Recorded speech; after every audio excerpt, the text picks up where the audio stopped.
when my mum was around, she was very lucky. She lived to about 91 years old. And during the last few years, like most elderly people, she had a lot of health problems. But thankfully, she was able to stay in her own home for many, many, many years.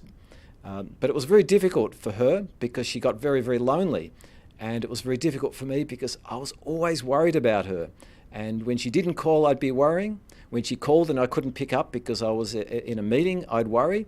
And when I called her and she didn't call me back, I'd be extremely worried. Has she fallen down? Has there been an emergency, a fire? Did she go walkabout? Or has she fallen ill? So what I did back then was to set up a couple of webcams around the house so that I could take a peek in. But it felt creepy and there was no privacy for her and she had no way of knowing whether the camera was on.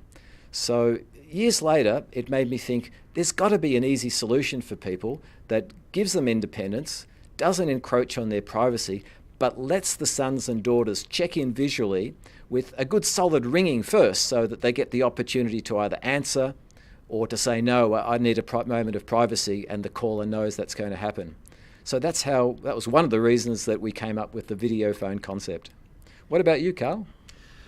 A little bit similar. My mum had what we call techno fear.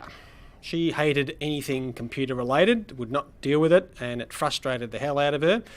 So we stuck to telephone, but with her bad eyesight, she actually would put the phone on backwards and then the darn thing wouldn't ring. So you go through half a day and the phone's not ringing and you wonder what's happening. Is the house burnt down? Is everybody okay? And that was very frustrating. It would have been great to have a video phone and dial in and see what's going on. Thanks, Karl. So if you want to get started, just give us a call or jump on the Konnekt website.